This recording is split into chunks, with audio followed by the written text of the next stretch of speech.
Hey everyone, it's Ray from the Teach Better team, and I have the amazing Jen Molitor with me. Jen, how are you? Amazingly inspired. Well, I can tell you, I think you left thousands of educators amazingly inspired with the MasteryChat that you just hosted.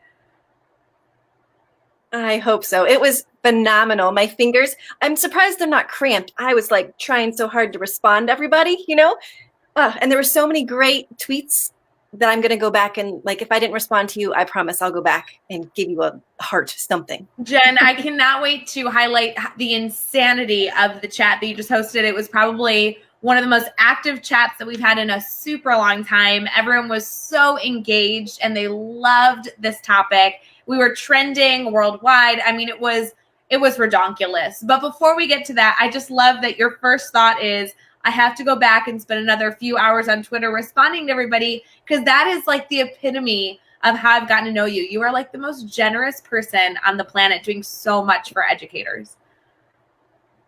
Thank you. Oh.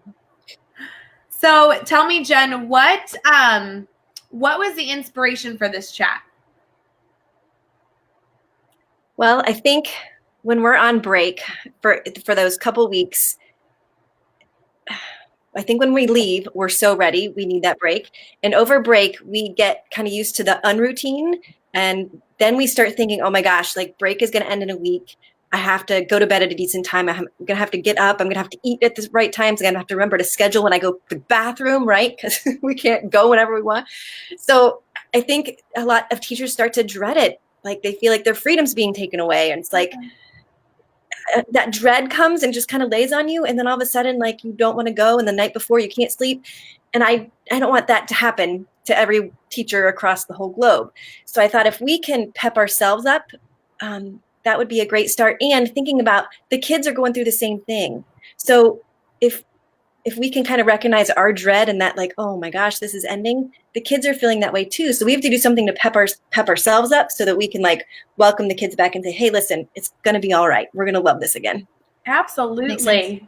So before we dive into the topic and some of the questions you asked, would you mind sharing with our network kind of what your background is in education, what you do? Because I think it's very lending to then why this topic was so important for educators and how you knew that. Yeah.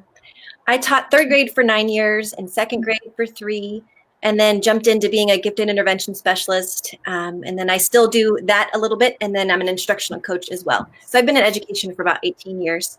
And I think after about 8 or 9 years, I felt the overwhelm and the demands, and I thought I just need a different career, and tried to get out of teaching. And so that's kind of like the journey of writing my book, is because I figured out a way to stay in teaching, and that's where my heart belongs.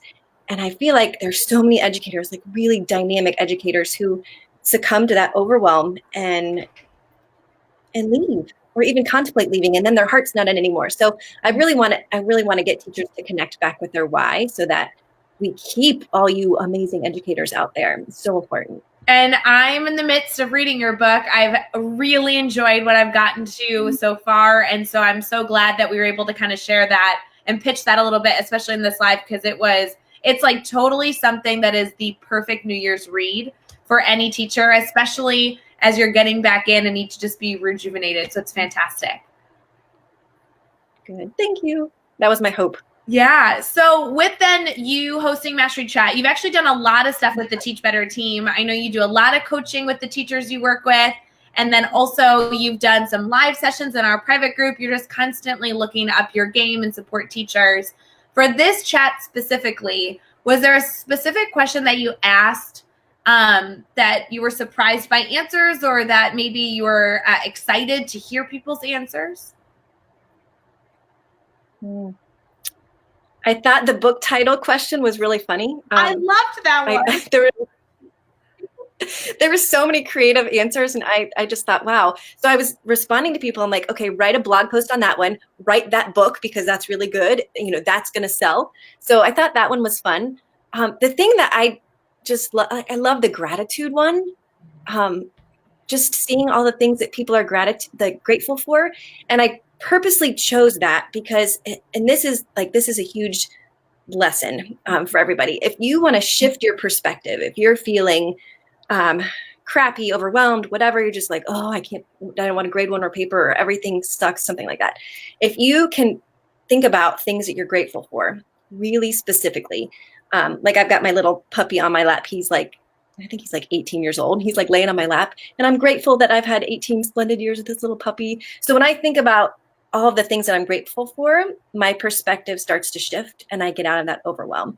So when I see everyone saying, oh my gosh, I love my staff, I love my students, I love my community, I love how creative I can be, I'm like, yes, that is why you want to go back. So I loved what that brought out from everybody.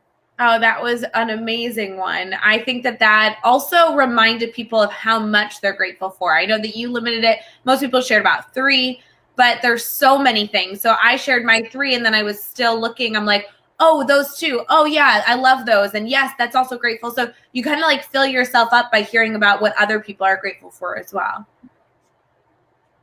It reminds you. Oh, go ahead. Sorry.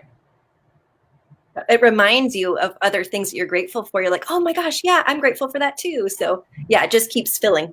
Absolutely. So I want to go back to the book title one, because there were all your questions were great, but the book title one was so interesting to me.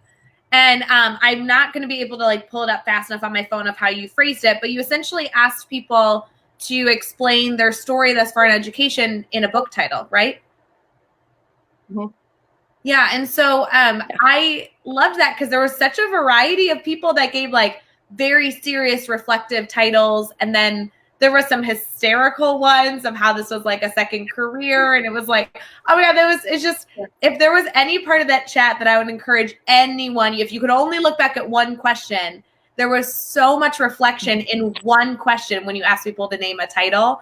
And I think your response was so perfect, Jen, because it wasn't just about answering a Twitter question. It wasn't just about coming up with something with a good laugh or attaching a GIF, but you then taking it even further by telling people, you just put so much thought into that, go write about it now. Because there's so, like, you had a story later that was like, what inspires you? And my response to that was people sharing their story. And so it was so perfectly coupled with, you came up with this, title for your story in education.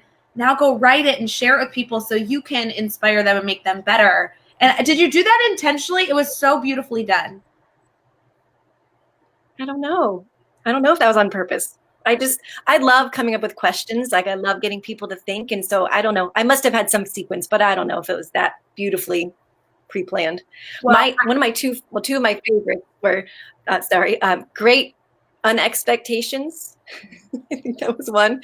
And then another was something about teaching is like something about growth, and that it might need to be surgically removed or something. And I was like, that's hilarious. A little bit long for a title, but that was hilarious. Yeah, so anyway, absolutely. Yeah, there were so many good ones. I think, okay, so I had one was like all the mistakes that went with Plan B. Like that was an awesome one. And mine was, I was just trying to emphasize, I'm like, the roller coaster journey, right? Like hang in there. It was just, the whole thing was like, it's just so fascinating, people's journeys. And they were like a mix of funny and just very honest about their struggles and, but also their celebrations in education. Mm-hmm. Was there any? And I think there's a little bit, I think there's a little bit of just honoring the journey of being an educator, because I responded to somebody that teaching isn't easy. Like no one ever says, oh my gosh, teaching is like the easiest job. It's not, that's not the case. And we have our ups and downs, but if we use our teaching experience to grow instead of just getting experience, then that's how we become more resilient and we keep growing as an educator. So I loved the responses and the thought behind them. Yeah. And I can tell you, I mean, Adam's commented, we have multiple Jeffs in here, Tyson's in here. They're all saying, gosh, this is what I needed today. It was a great chat, amazing chat. Really fired them up to head back to the classroom. I think that's just so the message that I'm sure you wanted to leave. Yep, exactly. So if there was one hope that you had with this Mastery Chat, I mean, you designed 7 questions, I believe it was, 7 questions within 1 hour that all these teachers were reflecting and getting excited and doing all these different activities, like thinking thought processes to like get rejuvenated for being back in the classroom either, tomorrow or the next week, what do you hope was the biggest takeaway that an educator walked away from that chat and said, wow, that was great because this is what I gained from it? Well, somebody had a post that they were saying, I get to teach. Like, I get to wake up every morning and I get to teach. And I love that mindset and that philosophy. And I think if you walk away thinking, I get to go back to school, like I get to go and make an impact on all these kids' lives. Mm-hmm. I think if that's all that happens, that would be pretty solid. Absolutely. And so I have a question then to add to that. If you feel like you're listening right now and you're not feeling that way, there was a lot of resources and inspirational messages and tips and tricks that were shared to hopefully get you back to that space. So Jen, do you feel like you have one of your favorite ways to kind of reset a teacher if they're feeling a little stuck and not eager to get back in the classroom tomorrow? I know you have an entire book written on it, but any tips that you would give that teacher to kind of re-energize? Gosh. The first thing that came to mind was, I have two. Okay. One is to find a mentor. Reach out to somebody who is an incredible teacher who you respect and admire, and just connect with them in some way. Go watch them, chat with them, look for some creative idea. And the second one is somebody shared a link for a YouTube TED Talk, I think it was. And it was about creating lollipop moments. And I showed this to some of my middle school students before break. But it's about, like, we never know what kind of impact we're going to have in a kid's life. So this guy just shares his story where he was like handing out lollipops at a registration event for college. And this girl was in line to sign up to go to college. And she was ready to say, you know what, I can't go to college. I can't do this. And he gave the guy next to her a lollipop. And he goes, here, give this to the beautiful woman standing next to you. And the guy turned all shades of beet red and he like handed it to her without looking. And it ended up that girl married that guy. And she stayed in college because of that lollipop moment. So we get to have lollipop moments every single day. We may never know like the impact of what somebody said they were buying some kid's shoes that they didn't have to tie. Like, we don't know that the far long reaching impact of what we're doing every day. So I would just hold on to something like that, like we get to do that.